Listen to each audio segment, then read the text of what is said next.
I feel like for the past, I don't even know, probably since I came to college and really got serious about my faith, God's been teaching me a lot about how life is really all about Him and not about me, and that He's just so much greater than anything I can honestly even imagine.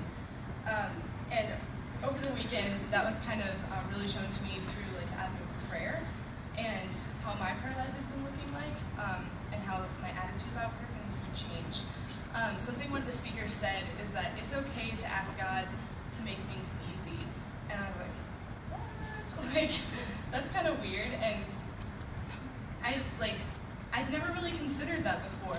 I think I've been approaching my prayer life that like, in a way, like asking God to make things easy, or things like coming easily, is like a sign of either a lack of faith or like something who's like, I'm not willing to like, you know, do the tough stuff for God or something like that.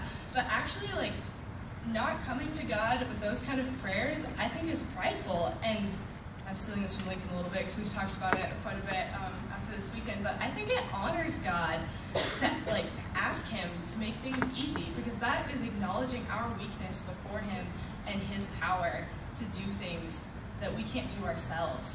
And like going to Him for those things rather than trying to find the strength in yourself is honoring to God. And a verse that I happened to read today, and I was like, well, better share it at open mic night, comes from Matthew 7, 7 through 12. Actually through 11. So it says, ask and it will be given to you, seek and you will find, knock and the door will be opened to you. For everyone who asks receives, he who seeks finds, and to him who knocks the door will be opened. Which of you, if his son asks for bread, will give him a stone? Or if he asks for a fish, will give him a snake? If you then, though you are evil, know how to give good gifts to your children, how much more will your Father in heaven give good gifts to those who ask Him? And that just really struck me. Like, if we trust our earthly parents to like know what's best for us, why can't we trust our Heavenly Father so much more? And I think I also kind of had this attitude about my prayer life, like, oh, be careful what you pray for, because like if I pray for it, like God's got to give it to me. But, like, that's giving way too much credit to me and not enough credit to God to like know what's best for me. And sometimes that isn't answering my prayers in the way I expect. So yeah, God knows way more about life than we do, and that's definitely something He's been teaching me.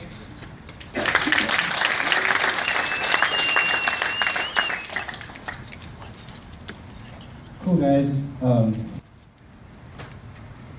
The Bible's so cool, right? Isn't the Bible so cool, right? Some of these stories are ridiculous.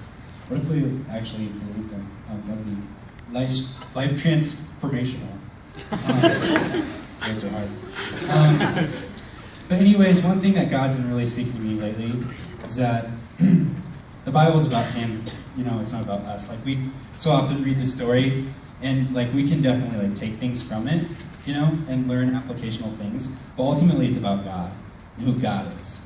And one of the things that I've learned is that He's a healer, and how much of a healer He is. So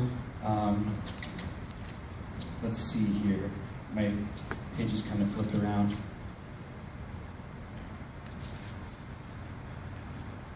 Okay, I'll just basically tell you the story because I can't find it. So there's this woman who's been bleeding for like a long time. She's really sick, and Jesus is just walking through the crowds, and this woman like fights through the crowds who's really sick, right? And she's been bleeding, it says, for a lot of years.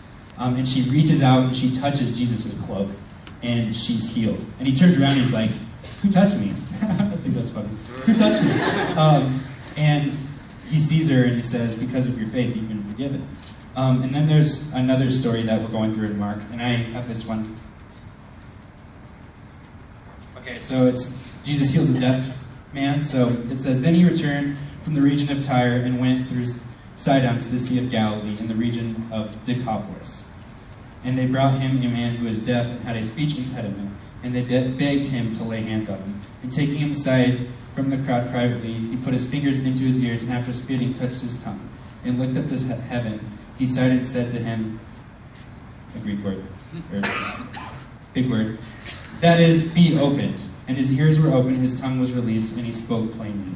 Like, That is so cool. You notice that they didn't come up to him and they didn't say like, Jesus, please heal our friend. Heal him. They begged him just to lay hands on him. Because they knew the power of Jesus. That's so cool. Like, his reputation had exceeded him so much that they didn't even have to explain stuff to him. They just said, please just lay your hands on him. I think that's pretty epic. So that's one of the things that God's been teaching me, is that he's a masterful healer. Yay.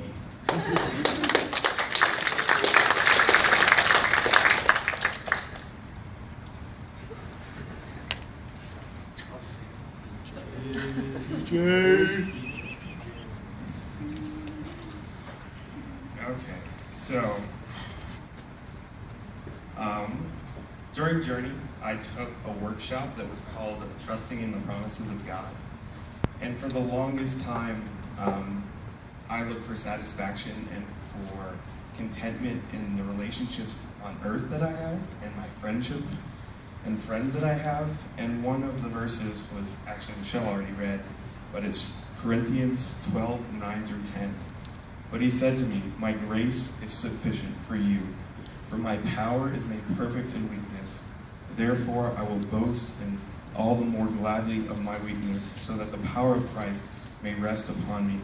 For the sake of Christ, then, I am content with weakness, insult, hardship, persecutions, and calamities. For when I am weak, then I am strong.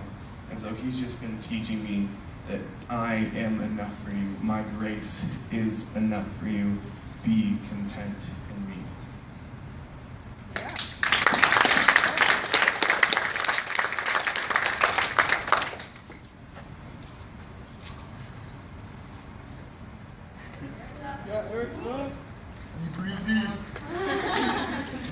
Alright, so, okay. Any seniors out there? Like, life's getting real, you know?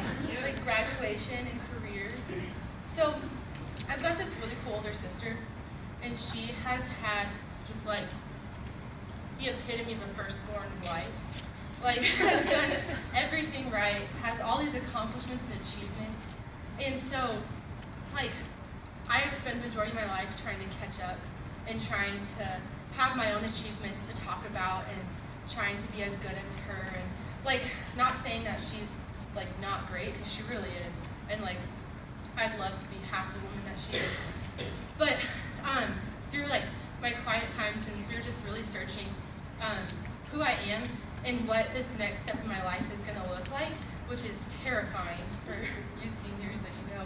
But it's what really matters, and are my achievements that I've done in school, or what career I'm going to end up in, like what genuinely matters. And so I came across this verse, and it says, "Let not the wise man boast of his wisdom, or the strong man boast of his strength, or the rich man boast of his riches.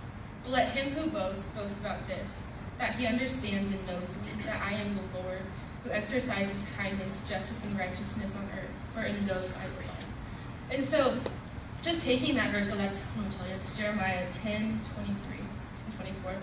But just taking those verses and realizing that everything that I've done these last 4 years, and all the time I've spent trying to measure up to my sister, at the end of it all, when I am face to face with my Redeemer, what's going to matter is that I knew him, and that I boasted in that and not in my own